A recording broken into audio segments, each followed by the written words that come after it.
You don't see yourself clearly. You see a version that protects your ego. Your self-image is not who you are.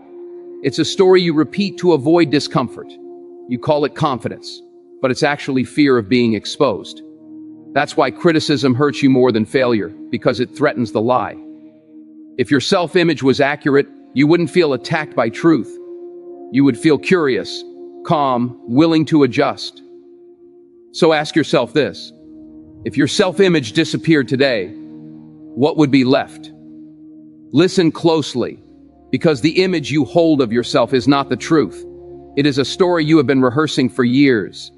And most of the time, that story was written by fear, failure, and other people's limits, not by your potential. Somewhere along the way, you accepted a version of yourself that was smaller than what you were born to become, and you started living as if that version was final. You call it being realistic, but what it really is settling. Your self-image whispers that you are not ready, not qualified, not strong enough yet, and because you believe that whisper, you hesitate, you delay, you wait for permission that is never coming. The world does not see what you could be, it only sees what you repeatedly show it, and right now you are showing hesitation instead of conviction. Let me tell you something powerful. You do not rise to the level of your goals. You fall to the level of your self-image. You can have the biggest dreams, the clearest plans, and the strongest intentions, but if deep down you see yourself as average, unworthy, or lucky to even be in the room, your actions will always pull you back to that identity. That is why some people stay stuck, even though they are talented, intelligent, and capable. Their biggest enemy is not a lack of opportunity, it is the picture they keep carrying of who they are allowed to be. Every time you say this is just how I am, you quietly lock a door that was meant to stay open.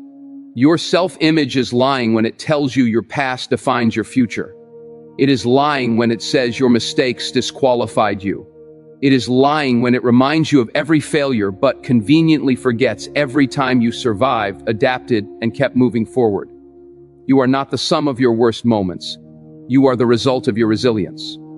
Growth begins the moment you challenge the voice that says, "This is enough for me." You are not designed to live a life that feels tight, heavy, and restricted. You were designed to expand. Understand this: confidence is not arrogance, it is alignment. It is the moment when who you believe you are finally matches what you are capable of becoming. That alignment requires courage, because it means letting go of an identity that feels familiar, even if it feels safe. You must be willing to disappoint the old version of yourself to become the next one. Stop negotiating with doubt. Stop shrinking so other people can stay comfortable. Start acting like the person you keep praying to become, because action is what rewrites identity. The moment you move differently, speak differently, and choose differently, your self-image has no choice but to follow. Right now is your moment to decide that the mirror will no longer control you, because you are here to redefine what you see, starting today without apology. Right now, the reason change feels difficult is not because you lack discipline or motivation, but because every time you try to rise, your old self-image pulls you back like gravity. You try to step forward, but there is a voice inside that says, "Who do you think you are?" And that voice sounds familiar because it has been with you through struggle, loss, and uncertainty. You learn to trust it because it once protected you from disappointment. But protection can turn into a prison if you never question it. The same mindset that helped you survive is not the mindset that will help you win. Survival mode keeps you alert, but it also keeps you small. You must understand that growth always feels uncomfortable to the version of you that is about to expire. When you start thinking bigger, moving differently, and expecting more from yourself, your mind will resist because it prefers familiarity over freedom. That resistance is not a sign that you are doing something wrong, it is proof that you are stepping beyond your old limits. Most people quit right there, not because they are incapable, but because they misinterpret discomfort as danger. They go back to what feels safe, even if it feels empty. You cannot build a powerful future while clinging to a fragile identity. Your self-image is shaped by repetition. What you repeatedly tell yourself becomes your internal truth. If you keep saying you are behind, you will move like someone who is late. If you keep saying you are not good enough, you will hesitate at every opportunity.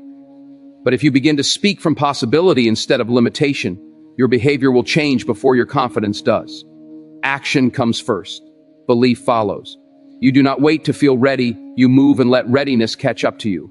Every disciplined choice, every uncomfortable step, every moment you show up, when you wanted to hide sends a message to your mind that says, "This is who I am now."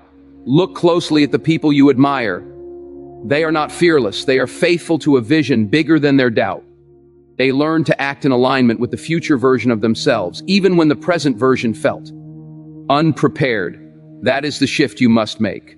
Stop asking if you deserve more and start preparing yourself to handle more. Responsibility is the gateway to confidence. When you take ownership of your habits, your time, and your standards, your self-image begins to rise naturally. Do not wait for validation, because validation creates dependence. When you rely on applause, silence feels like rejection. When you rely on your own standards, silence becomes focus. You must decide that your worth is not up for debate, and your future does not require permission. The moment you stop arguing with your potential and start honoring it with action, everything changes. This is where identity transforms, not in motivation, but in commitment. You are not becoming someone new. You are finally allowing yourself to be who you were always capable of being, starting now. Now understand this clearly. Transformation is not a single moment of inspiration. It is a daily decision to reject the lie your self-image keeps selling you. Every morning you wake up, you either reinforce the old story or you interrupt it with action. The strongest people are not the ones who feel confident all the time. They are the ones who act with intention, even when doubt is loud. Your self-image will try one last time to keep you where you are, reminding you of risk, judgment, and failure. But that is only because it senses change. When fear gets louder, it means you are closer to growth than ever before. You must stop asking yourself if you are capable and start asking yourself if you are committed. Capability grows with use, but commitment is a choice. The world does not reward potential, it rewards execution. There are people with less talent than you living the life you want simply because they refuse to see themselves as small. They decided that excuses were more painful than effort. The moment you stop seeing yourself as someone trying and start seeing yourself as someone becoming, your energy shifts, your walk changes, your voice changes, your decisions become sharper. Identity is power, and once you claim it, nothing outside of you can take it away. Your past does not need your permission to let go, but you need courage to release it. You have been carrying old labels for too long. Labels given to you by moments that no longer exist. You are not late, you are not broken, and you are not behind. You are in training. Everything you went through was preparation, not punishment. The discipline you build now will introduce you to a future version of yourself that feels unfamiliar but undeniable. That version does not beg for confidence, it operates from purpose. You are allowed to outgrow environments that no longer challenge you. You are allowed to raise your standards without explaining yourself.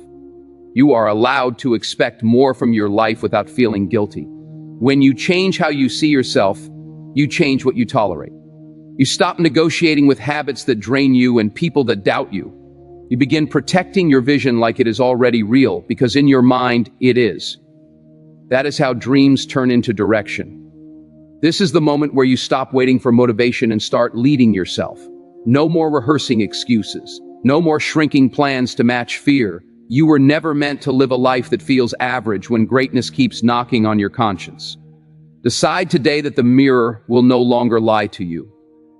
Decide that your self-image will be built by discipline, action, and belief, not by fear and memory. Step forward as if your future is watching, because it is, and it is waiting for you to finally become who you said you wanted to be. It's made you uncomfortable. This channel is not for everyone. Most people will scroll away because they don't want to see themselves clearly. But if you stayed until here, you already know something about yourself. Subscribe, not for motivation, but for honest exposure.